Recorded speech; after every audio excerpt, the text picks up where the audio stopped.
ತಿಳಿದಿದೆ ಮಂಜನಾಡಿ ದುರಂತದ ಬಗ್ಗೆ. ಆ ದುರಂತದಲ್ಲಿ ಅಶ್ವಿನಿ ಅವರು ಕಾಲು ಕಳ್ಕೊಂಡು ತನ್ನ 2 ಮಕ್ಕಳನ್ನು ಕಳ್ಕೊಂಡು ಈಗ ಒಂದು ದುರದೃಷ್ಟಕರವಾದಂತಹ ಜೀವನವನ್ನು ಸಾಗಿಸ್ತಾ ಇದ್ದಾರೆ. ಅವರ ಮನೆಯ ಪರಿಸ್ಥಿತಿ ಹೇಗಿದೆ ಅಂತ ಹೇಳಿದರೆ, ಅದು ನಾನೊಂದು ಸಂಬಂಧಿಗಳಾಗಿ ನನಗೆ ಅದರ ಅರಿವು ಇದೆ. ಇವತ್ತು ನಮಗೆ ನಮ್ಮ ಪರಿಸ್ಥಿತಿ ಏನು ಅಂತ ಹೇಳಿದರೆ, ಅಶ್ವಿನಿಯನ್ನು ಜಿಲ್ಲಾಧಿಕಾರಿ ಅವರ ಕಚೇರಿಯ ತನಕ ಕರ್ಕೊಂಡು ಬರುವಂತಹ ಪರಿಸ್ಥಿತಿ ನಮಗೆ ಇವತ್ತು ಒದಗಿ ಬಂದಿದೆ.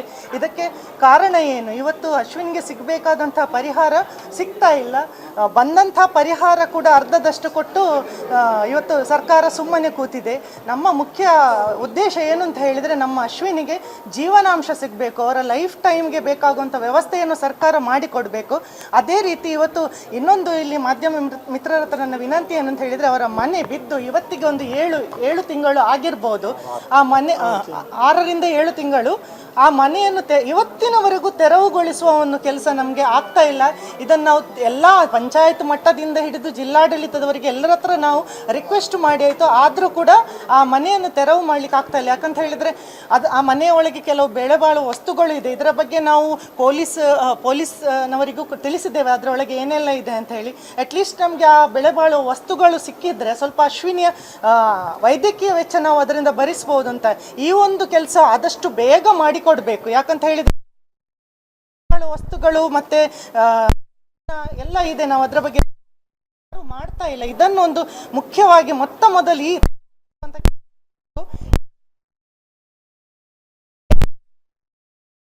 ಏನು ಕಡೆಯಿಂದ ನಾವು ಒಂದು ಸಾಕ್ಷ್ಯಾಧಾರಗಳನ್ನು ಏನು ತೆಗೆದಿದ್ದೇವ, ಇವತ್ತು ಪಂಚಾಯತ್ ಆಗಿರ್ಬೋದು, ಜಿಲ್ಲಾ ಪಂಚಾಯತ್ ಆಗಿರ್ಬೋದು, ಸರ್ಕಾರಿ ಅಧಿಕಾರಿಗಳು ಆಗಿರ್ಬೋದು, ಎಲ್ಲರೂ ರಾಂಗ್ ರಿಪೋರ್ಟ್ ಕೊಡ್ತಾ ಇದ್ದಾರೆ. ಅಲ್ಲಿ ಯಾವುದೇ ರೀತಿಯ ಅವೈಜ್ಞಾನಿಕ ಕೆಲಸ ಆಗಲಿಲ್ಲ, ಮತ್ತು ಅಲ್ಲಿ ಯಾವುದೇ ರೀತಿಯ ಇದು ಯಂತ್ರೋಪಕರಣಗಳನ್ನು ಬಳಸಲಿಲ್ಲ ಅಂತ ಹೇಳಿದೆ. ಆದರೆ ಖಂಡಿತವಾಗಿಯೂ ಇದು ಸುಳ್ಳು. ಇದನ್ನು ನಾವು ಖಂಡಿತವಾಗಿಯೂ ಸುಳ್ಳು ಅಂತ ಹೇಳೋದಕ್ಕೆ ನಮ್ಮಲ್ಲಿ ಸಾಕ್ಷಿಗಳು ಕೂಡ ಇದೆ. ನಾವು ಆ ಸಾಕ್ಷಿಗಳನ್ನು ತಯಾರು ಮಾಡಿದ್ದೇವೆ. ಇಲ್ಲಿ ಆದಂಥ ಕೆಲಸ JCBಯಿಂದಲೇ ಮಾಡಿದಂಥ ಕೆಲಸ. ಇದು ಮಾನವ ನಿರ್ಮಿತ ಕೆಲಸ ಅಂತೂ ಅಲ್ವೇ ಅಲ್ಲ. ನೀರಾವರಿ ಇಲಾಖೆಯಿಂದ ಎಕ್ಸಿಕ್ಯೂಟಿವ್ ಇಂಜಿನಿಯರ್ ಅವರು ಬರ್ತಾರೆ, ಅವರು ಸಹ ಇದನ್ನು ಪರಿಶೀಲನೆ ಮಾಡಿ ನಮಗೆ ಅಲ್ಲಿ ಆ ಜಾಗದಲ್ಲಿ ನಮಗೆ ಅವತ್ತು ಮಾಧ್ಯಮ ಮಿತ್ರರಲ್ಲಿ ರಿಪೋರ್ಟನ್ನು ಕೊಟ್ಟಿದ್ದಾರೆ. ನೀವು ಹೇಳುವಂಥ ದಾಖಲೆಗಳು ಇದಕ್ಕೆ ಪೂರಕವಾಗಿದೆ ಅಂತ ಹೇಳಿ. ಅದರ ನಂತರ ಕೂಡ ADC ಅವರು ಏನು ಮಾಡ್ತಾರೆ ಅಂತ ಹೇಳಿದರೆ, ಅಶ್ವಿನಿಗೆ ಖುದ್ದಾಗಿ ನೋಟಿಸ್ ಜಾರಿ ಮಾಡ್ತಾರೆ.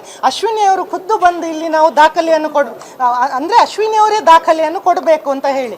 ಇಷ್ಟೆಲ್ಲ ಮಾಡಿ ಕೂಡ ಇಲ್ಲಿ ನಮಗೆ ಇವತ್ತಿಗೂ ಈ ಜಿಲ್ಲಾಧಿಕಾರಿಯವರ ಕಚೇರಿಗೆ ಬರಬೇಕಾದಂಥ ಪರಿಸ್ಥಿತಿ ಬಂದಿದೆ.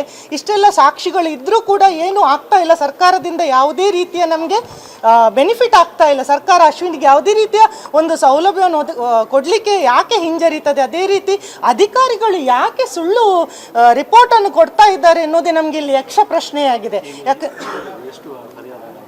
ಈವರೆಗೂ ಬಂದ ಪರಿಹಾರನೇ ಕೇವಲ 2.5 ಲಕ್ಷ ಅವರ ಅಕೌಂಟಿಗೆ ಬಂದಿದೆ ಅಷ್ಟೇ. ಅಂದರೆ ಅಷ್ಟೇ. ಆಸ್ಪತ್ರೆ ಖರ್ಚು ಕೂಡ ಹೀಗೆ ಎಲ್ಲ NGOಗಳು ದಾನಿಗೆ 17 ಲಕ್ಷ ರೂಪಾಯಿ ಆಸ್ಪತ್ರೆಯ ಖರ್ಚಾಗಿದೆ. ಅದೂ ಇಲ್ಲ, ಒಂದು ಕಡೆ ಮನೆಯೂ ಇಲ್ಲ, ಒಂದು ಕಡೆ ಕಾಲೂ ಇಲ್ಲ. ಅಟ್ಲೀಸ್ಟ್ ನಾವು ಸರ್ಕಾರಕ್ಕೆ ಇನ್ನೊಂದು ಇದನ್ನು ಕೂಡ ಹೇಳಿದ್ದೇವೆ, ಏನಂತ ಹೇಳಿದರೆ ಕೃತಕ ಕಾಲುಗಳನ್ನು ಒಂದು ಅವರಿಗೆ ನೀಡುವ ಬಗ್ಗೆ. ಅದೂ ಇಲ್ಲ. ವೈದ್ಯಕೀಯ ವೆಚ್ಚ ಕೂಡ ಇಲ್ಲ. ಆವತ್ತು ಪರಿಹಾರ ಕೊಡ್ತೇವೆ ಅಂತ ಹೇಳಿದ್ರೆ ತಹಶೀಲ್ದಾರರು ಮನೆ ಕಟ್ಟಿ ಕೊಡ್ತೇವೆ ಅಂತ ಹೇಳಿದರು. ತಹಶೀಲ್ದಾರರು ನಾವು ನಮ್ಮ ಸರ್ಕಾರದ ವತಿಯಿಂದ ಮನೆ ಕಟ್ಟಿ ಕೊಡ್ತೇವೆ ಅಂತ ಹೇಳಿ ಹೋದವರು ಇವತ್ತಿನವರೆಗೂ ತಿರುಗಿ ನೋಡಲಿಲ್ಲ. ಅವರ ವೈದ್ಯಕೀಯ ಖರ್ಚು ಕೂಡ ಕೊಡ್ತೇವೆ ಅಂತ ಹೇಳಿದ್ದಾರೆ. ಅದೇ ರೀತಿ ನಾವು ಅವರಿಗೆ ಒಂದು ಸರ್ಕಾರಿ ಉದ್ಯೋಗವನ್ನು ಕೂಡ ನೀಡಬೇಕು ಅಂತ ಹೇಳಿ ನಾವು ರಿಕ್ವೆಸ್ಟ್ ಮಾಡಿದ್ದು. ಇದು ಯಾವ ನಮ್ಮ ರಿಕ್ವೆಸ್ಟಿಗೂ ಯಾವುದೇ ರೀತಿಯ ನಮಗೆ ಅದರ ಫಲಿತಾಂಶ ಈವರೆಗೆ ಬರಲಿಲ್ಲ. ಇವತ್ತು ಜಿಲ್ಲಾಧಿಕಾರಿಯವರ ಕಚೇರಿಗೆ ಬಂದಿದ್ದೇವೆ. ಜಿಲ್ಲಾಧಿಕಾರಿಯವರು ನಮಗೆ ಭರವಸೆಯನ್ನು ಕೊಟ್ಟಿದ್ದಾರೆ. ಆ ಭರವಸೆಯ ಮುಖಾಂತರ ನಾವೀಗ ಇವತ್ತು ಇಲ್ಲಿಂದ ಹೋಗ್ತಾ ಇದ್ದೇವೆ. ಆದರೆ ನಾವು ಈ ಹೋರಾಟವನ್ನು ಯಾವತ್ತಿಗೂ ಅಶ್ವಿನಿಗೆ ಪರಿಹಾರ ಸಿಗುವವರೆಗೂ ನಾವು ಈ ಹೋರಾಟವನ್ನು ನಿಲ್ಲಿಸುವುದೇ ಇಲ್ಲ.